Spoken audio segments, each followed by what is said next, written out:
visa ziarah, ada visa turis, ada visa kerja. Minimal pergi ke Saudi non kita harus belajar bahasa Inggris. Walau terima, api anak bakal. Ngapunten ya, apa bahasa Arabnya itu sama dengan yang di Al-Quran, Mbak? Negara Saudi mayoritas pembantu semua non-Islam. Art, terus kemudian dialihkan ke anggapan cateringan kayak gitu. Itu kan ilegal. Bagaimana dengan di tempatnya Arab situ ilegal apa enggak? Wah. Itu kira-kira berapa itu kalau di Indonesia? Maaf ngapunten ya dirupiahkan. Halo, assalamualaikum warahmatullahi wabarakatuh. Jumpa lagi bersama saya Joy Skyline. Hari ini bahagia sekali hambamu ini. Saya akan membahas masalah TKW lagi pemirsa. Kali ini lebih ke edukasi mungkin ya, pengetahuan kali ya. Ini saya punya teman dari Arab. Nah, mumpung kita punya teman dari Arab ya, banyak sekali yang tanya-tanya ya, seperti komenan mbak-mbaknya atau di inbox saya juga banyak yang tanya, Mbak, saman kan sudah lama di Hongkong, gimana sih caranya jadi TKW supaya kita itu tidak dibohongin sama PJTKI palsu atau sama teman sendiri atau kayak gimana. Nah, kalau itu semua insya Allah di next video saya akan menjawab ya. Bagi yang yang ingin tahu perbedaan prosesnya antara Arab Saudi, TKW Hongkong, monggo silakan. Hari ini segmen yang tepat untuk Anda semuanya mengetahui dan berapa sih gaji di Arab kayak gitu ya kan. Karena lucu sekali, saya pun punya temen di Arab pun saya mau tanya itu gimana privasi loh ya kan kalau masalah gaji ya kan. Tapi untuk saat ini kita blak-blakan saja ya. Gimana proses yang membedakan perbedaan antara Hongkong, Taiwan dan juga Arab. Lain kali saya akan bahas tentang Taiwan sama tentang Hongkong. Dan bukan saya untuk minteri, tetapi saya akan mendatangkan teman saya yang ada di sana langsung. Kalau saya kan zaman bahulula, Hongkong zaman dulu. Jadi peraturannya sudah berbeda sayang. Jadi saya kan juga harus mendatangkan teman yang asli dari sana. Kemudian gimana prosesnya? Bagi teman-teman yang belum subscribe video saya ini, monggo silakan di subscribe ya. Bagi teman-teman yang sudah subscribe, monggo ditonton saja. Anggapan wong gendeng lagi ngomong gitu aja. Umpamane blenger sama muka saya, tinggalan kora-kora. Nggih pun, thank you. Saya akan teleponkan dia, nggih. Bye. Halo, assalamualaikum. Waalaikumsalam. Oh Bu, ini mbaknya ini pemirsa PMI dari Arab ya Mbak Ya, dari Arab. Boleh diperkenalkan namanya? Boleh diperkenalkan, nama saya Rina Sari binti Suroso yang asalnya dari Tasikmalaya. Oh, Jawa Barat. Tasikmalaya pemirsa, halo Jabar. Oke, ini saya ingin tanya-tanya seperti apa yang ingin saya tanyakan, J. Monggo dijawab. Pertama-tama itu kan Saman juga ingin tahu gimana prosesnya yang ada di Hongkong sama Taiwan tuh. Ya, ya benar. Benar. Sebelum itu ngapunten, saya juga ingin tahu kalau prosesnya di Arab itu seperti apa. Oke, bisa sharing. Iya. Saudi kayak gimana, ke Timur Tengah, dan nanti Taiwan, Singapura kayak gimana, Hongkong. Nggih. Sharing berbagi. Enak loh Rek ya kayak gini kan saling ngerti kayak gitu. Oh ya, aku mau tanya dulu itu sampai itu ke Arab pada tahun berapa, Mbak Lagi pertama berangkat ke Saudi Arabia itu tahun 2009. Waktu belum berumah tangga tuh 2009, tapi proses 2009 itu calling visa. Bukan melalui agen ke agen Saudi. Maksudnya calling visa itu iya gitu. Yang prosesnya enggak ya, yang prosesnya majikan dari Saudi langsung kirim visa ke agensi Indonesia yang berpihak di Indonesia, bertempatan di Indonesia. Nah, dari Indonesia, dari PT Indonesia itu ada mencari siapa yang mau calling visa ataupun yang mau kontrak agensi gitu. Kalau kontrak agensi itu zaman dulu itu nggak sama dengan yang sekarang. Jadi undang-undang yang dulu tahun 2009 sama sekarang tahun yang kesini ke Pak Jokowi itu nggak sama aturannya. Oh, begitu. Itu maaf itulah perkaranya seperti saya sering bilang ya. Kan itu gimana itu bahasanya itu. Kan kalau calling visa kan juga harus ada bahasanya dong belajarnya kayak gitu. Iya, enggak ada bahasanya kayak gini. Waktu pertama non, saya itu non. Betul. Belum tahu bahasa Arab sedikit pun belum tahu.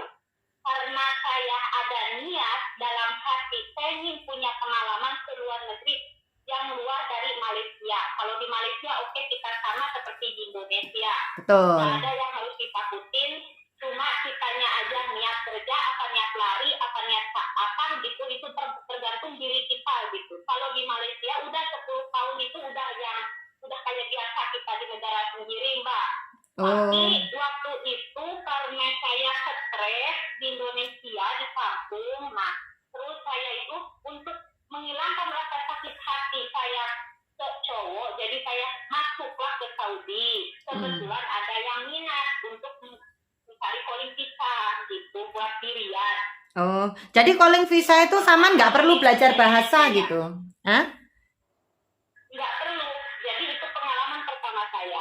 Yang pertama dibawa medical, pasporan, itu semua biaya ditanggung sama majikan, dikirim sama majikan dari orang Saudinya langsung ke agent. Nih saya ngasih uang segini ribu, nanti di rupiahin duit Indonesia. Jadi per kepala itu contohnya dari sini itu calling kita 24.000 real. Nanti kita limpahkan dirupiahkan ke Indonesia, tahu berapa sampai ke Saudi.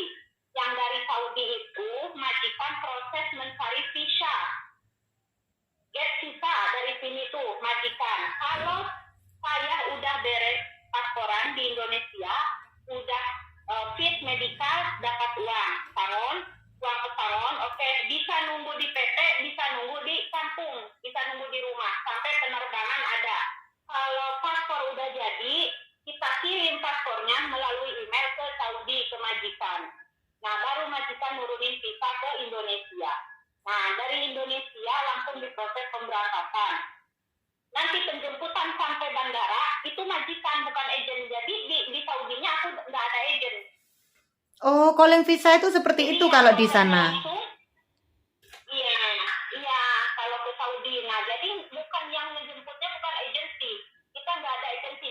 Dan juga visanya itu bukan visa ziarah. Visa itu ada visa ziarah, ada visa turis, ada visa kerja. Nah, di situ kita cari. Tapi kalau yang dari calling visa itu dulu semuanya rata-rata itu visanya kontrak 2 tahun langsung. Nggak ada sangkut paut dengan agen Saudi. Jika kita di Saudi udah nyampe ke bandara langsung jemput majikan ke airport dipanggil. Ya, Rina Sari binti Suroso. Langsung acungkan tangan aja, pegang paspor, dekati dia. Nah, nanti dia akan disamain dengan yang difoto, dengan formulir, semuanya disamain sama tidaknya. Langsung dibawa pulang, di dalam mobil ditanya itu pengalaman pertama, inti halat akil. Tapi saya nggak tahu apa itu akil. Karena saya nggak paham bahasa Arab apa itu akil, saya bingung, sedikit pun nggak bisa menjawab. Ya, akhir bisa jawabnya, saya diem, terus dia tanya, pakai bahasa Inggris, majikan cowoknya. What is your name? Baru saya jawab, my name is Rina Sari binti Suroso, sir. You can talk English? Yes, I can talk English, but little. If I really talk English, I cannot do it, I said. I only little, I can answer, but too much I cannot. Oke. Jadi minimal bisa bahasa Inggris kayak gitu, minimal aja. Iya. Nah, sudah ke rumah, dikenalin ke majikan perempuan, ke anak-anaknya. Hari kedua, langsung disuruh ke dapur, disuruh masak. Kalau teh suci, beres-beres lantai 2. Karena ada pembantunya 5, 3 Filipin, 2 Indonesia. Nah, kebetulan Indonesia yang satu prosesnya itu teh suci sama saya. Begitu. Ketemunya kita di Jakarta. Iya, dia orang Majalengka. Nah, sampai di dapur hari kedua, Rina, api anak bakal. Sedangkan saya nggak tahu apa itu bakal. Api anak bakal. Saya nggak tahu api, nggak tahu bakal. Apa yang dimaksud majikan perempuan? Iya. Aku cuma tahunya madam, mister. Jadi majikan perempuannya itu saya acungin. Madam, this is onion. Yes, I need onion. Okay, madam, because I first time come Saudi, I don't know how to speak in Arabic, but I can talk English. If you want to something for me, you can speak English to me. But simple, don't too much long. I think your English is from Singapore. Kayaknya Saman punya apa itu experience dari Singapura? Oh, enggak ya. Bahasanya kayak Singapura tuh. Oh, jadi sama non yo. Bener non. Non sama sekali. Iya non. Cuma pernah tahun 2000 ke Malaysia. Nah, Oh, Bali. Di restoran. Iya. Ya, paham. Nah, di situ Malaysia bahasa Inggris ya. Ada 3 bahasa, bahasa Melayu, bahasa Inggris, bahasa Mandarin. Itu prosesnya awal-awal kan agak sedikit sulit ya bahasanya. Nah, sekarang kita akan merubah diri ke masalah, kan katanya kalau di Al-Qur'an, ya ngapunten ya.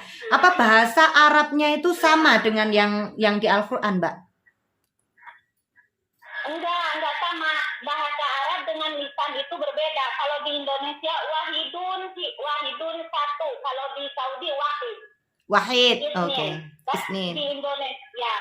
Kalau di Indonesia isnin. Jadi diambilnya itu kalau di bahasa Arab itu fasih, tapi kalau di sini itu lisan. Jadi nggak sama. Jadi seperti kita bahasa Indonesia. Indonesia yang baik sama Indonesia yang di buku itu nggak sama. Betul sekali sih ya. Di negara Saudi mayoritas pembantu semua non-Islam.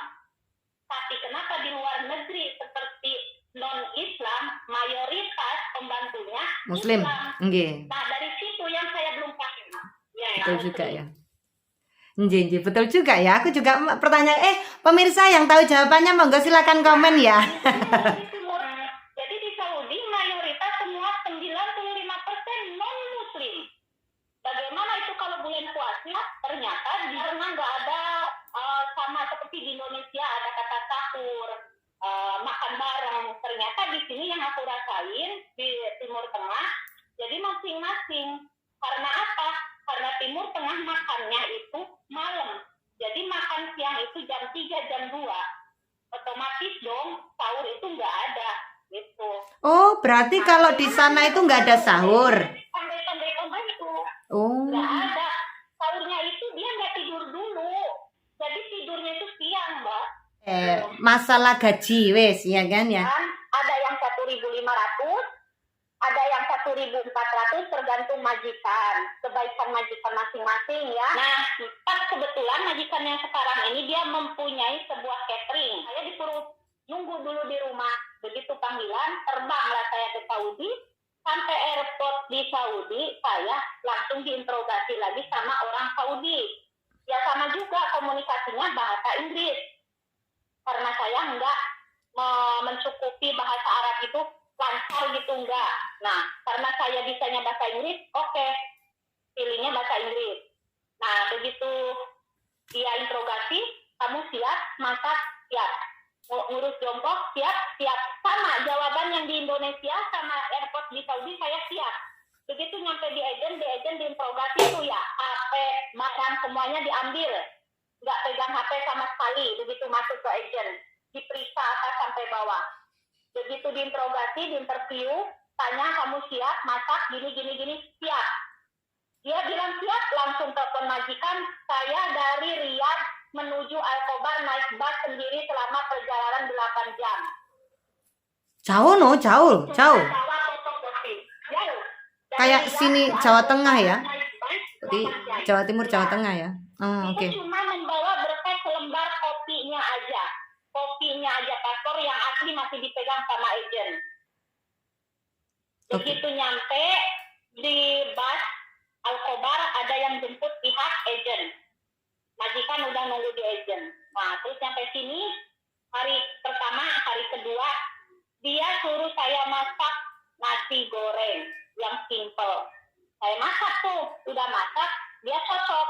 Besoknya dia nyuruh saya masak lagi porsi yang buat 5 orang.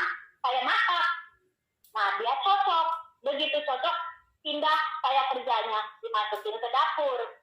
Yang tadinya tujuannya saya untuk ngurus anaknya yang umur 1 tahun, ternyata saya dipindahin ke dapur. Oh, tapi maaf, ini ada sedikit aku pertanyaan ya. Kalau di Hong Kong itu kan PRT, art kayak gitu ya kan, art ya. Kalau mereka art, terus kemudian dialihkan ke anggapan cateringan kayak gitu, itu kan ilegal. Bagaimana dengan di tempat Arab situ, ilegal apa enggak? Sama.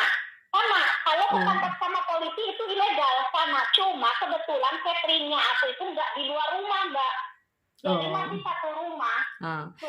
Tapi majikan baik kan? Kalau baik sih oke. It's okay if you stay with me the long time here. I will give you more salary for you. I will not Wah. Agency give only 1,200. I can give you 1,500. Wah. Itu kira-kira berapa itu kalau di Indonesia? Maaf ngapunten ya, dirupiahkan. Nah, kalau 1.200 dirupiahkan itu minimal 3 juta lebih lah, 3.500.000. Kalau 1.200. Tapi kalau 1.500 dirupiahkan itu bisa mencapai 5 juta lebih. Standar sedikit sama Malaysia. Bentar sayang. Ngapunten nih. Iki otak saya masih lagi loading. Di Arab itu gaji standarnya itu berapa sayang? Ulangi lagi, rupiahnya aja. Standarnya kalau dari agent 1.200, Mbak. Yang artinya 3 juta lebih dikit.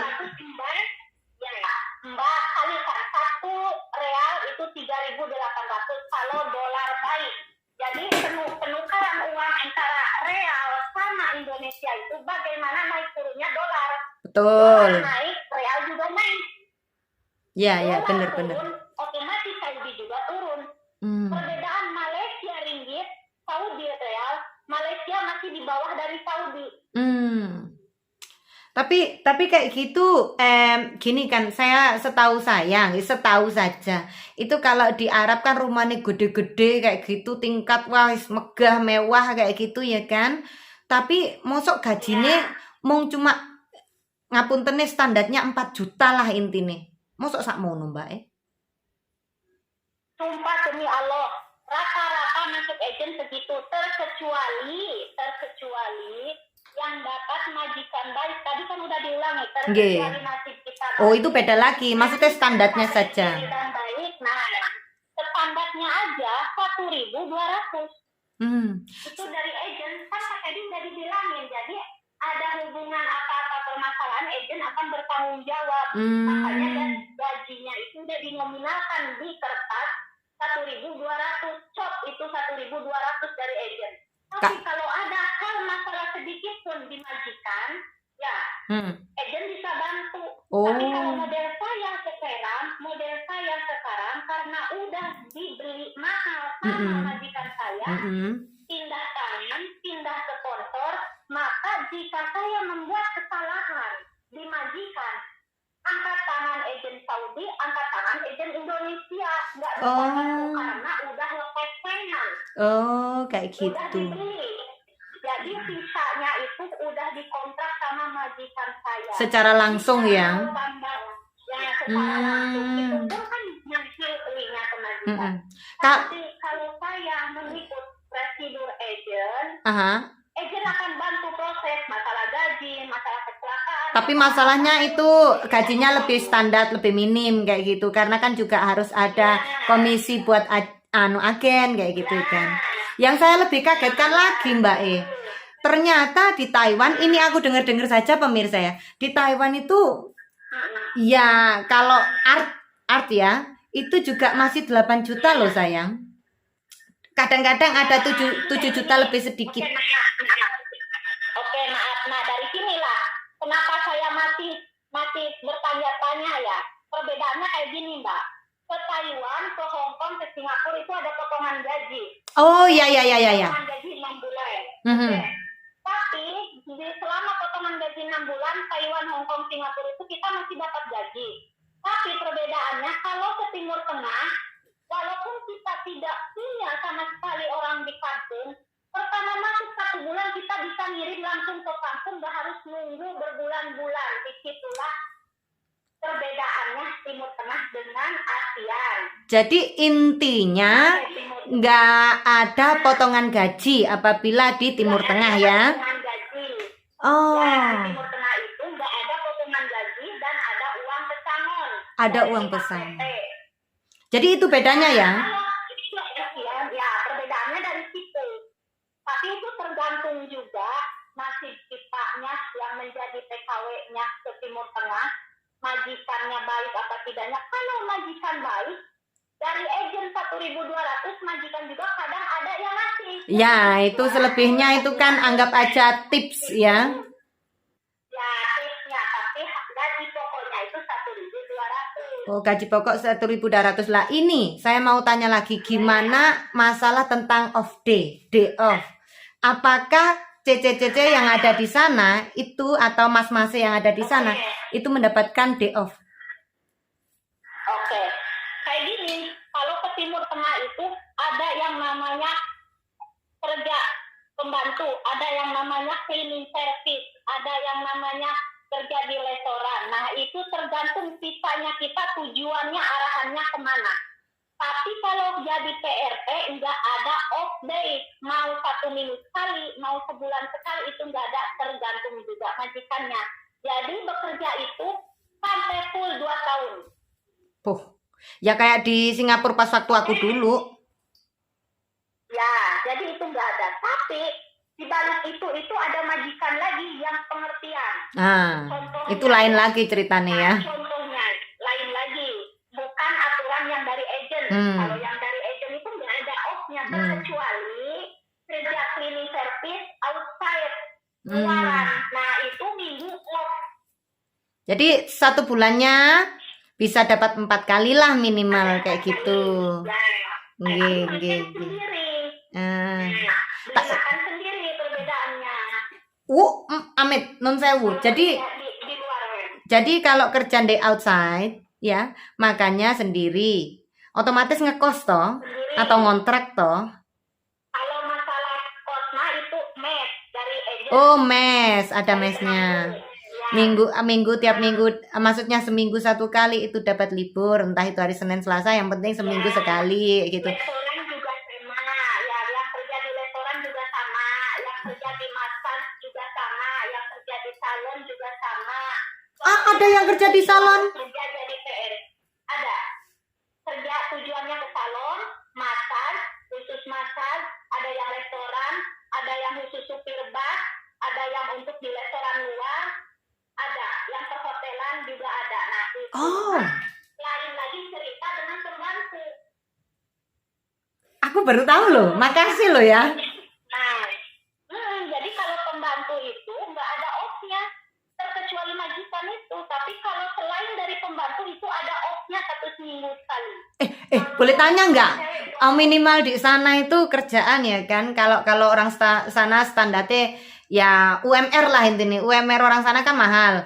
Tapi UMR untuk bukan PRT ya, aku bilang outside dari PRT tadi, itu kira-kira berapa? Setahu Anda saja, ojo-ojo kabeh setahu Anda. Kira-kira berapa itu? Kalau supir itu harus nanyanya ke supir lagi. Iya, bener. Takut salah ya kita yang jawabnya ya. Iya, kita harus cari temen supir pemirsa yang ada di Arab. Masih yang kenal ya. Komen-komen di bawah, kan ada YouTuber di sana ya, yang supir itu. Tapi aku ikut isinan kayak gitu mau tanya.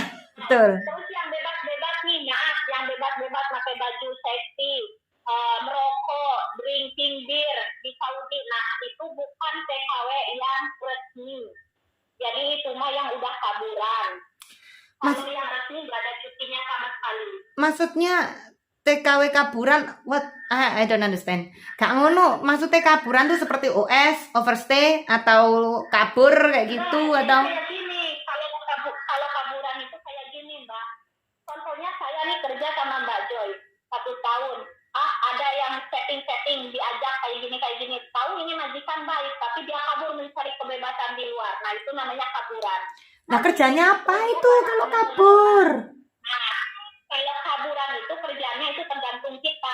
Ada yang tujuannya untuk baik mencari gaji yang lebih, ada yang masuk cuma happy kayak gitu kayak di negara kita. Nah itu mah tergantung. Ada yang cuma ngikut Bengali, Pakistan, India. Nah itulah tergantung orang pemikirannya masing-masing. Mau cari jalan apa, tapi jangan salah, kebebasan di luar tidak mudah untuk kembali lagi ke Indonesia dengan semudah itu. Jadi sepahit-pahitnya orang yang resmi, sebahagia-bahagianya orang yang kaburan, masih beruntung kita bisa pulang dengan selamat yang resmi. Kalau yang kaburan itu proses tidak mudah. Bisa sampai dihukum enggak itu? Di penjara berapa bulan? Di penjara dulu. Nah, tergantung kasusnya. Kalau pas ketangkap sama polisi, direkod di dalam komputer, nggak ada kasus sama majikan, cuma sebentar lah. Mungkin 1 bulan, 2 bulan, kayak gitu. Minimal 3 bulan.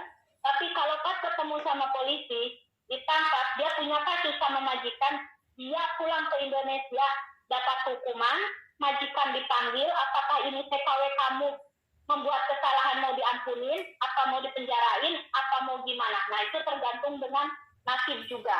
Kalau misalnya mencuri ya loh, mencuri kayak gitu. Ya kalau mencuri itu tangannya dipotong. Beneran? Nah terus kalau kakinya dipotong itu karena apa? Ya pokoknya hukuman itu pilihan hukumnya mati di Saudi itu. Allah, yo keras loh pemirsa ternyata ya, ngeri. Yang ada di Arab, tolong. Kesalahan itu. Jadi baik-baiklah kalau udah dapat majikan baik, setidaknya kontrak agent lebih baik pulang dengan baik-baik. Betul. Agent juga nggak disiksa tuh, nggak disusahin kok, agent akan mencari lagi Betul. majikan. Tapi tergantung Mbak, ada yang majikan baik ya, pembantunya yang nggak baik. Ada itu. Banyak.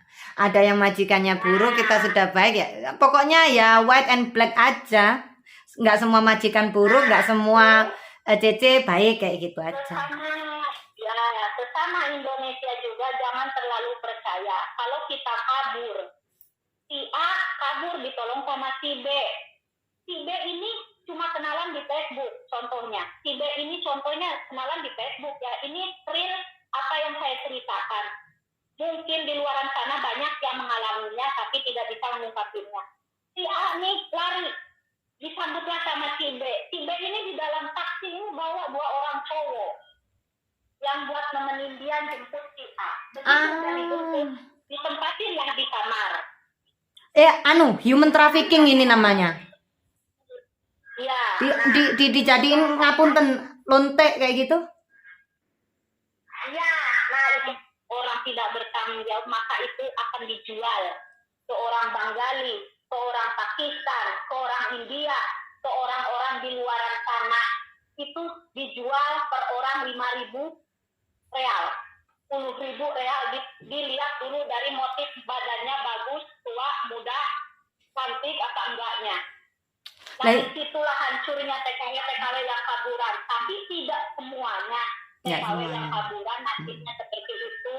Kalau di sana kan minim banget orang-orang yang nakal. Ya jangan takut, kita melangkah ke depan. Kita jangan menoleh ke belakang lagi. Apa yang sudah kita lalui tinggalkan. Kita tata ke depan. Tidak semua orang majikan itu galak. Tidak semua majikan. Tapi Dubai dengan Saudi itu nggak sama. Kalau Dubai open, negaranya open. Jadi ada yang pakai kerudung, ada yang seksi, ada yang pakai abaya. Itu mayoritas seperti di Indonesia. Kalau di Saudi tertutup semua. Nah, kalau di Saudi itu harus pakai hijab. Mata ada yang ditutup cuma kelihatan mata doang. Tapi kalau di Dubai keluar itu bebas seperti di Indonesia dan di Singapura, Taiwan, Hong Kong. Iya, soalnya aku lihat juga sekarang internasional Mas itu ya kan. Ya, majikannya ada yang dari Iran, ada dari yang Libanon. Nah, alhamdulillah. Thank you loh Neng Ayu yo. Thank you atas informasinya. Jadi pemirsa semoga terhibur dan juga bisa maksudnya buat pelajaran kayak gitu nggih. Semoga sampean sehat selalu. Moga-moga aja majikane nambahi gajine jenengan. Kalau ngumpulin duit cekne tambah banyak. Amin. Tambah. Assalamualaikum. Pada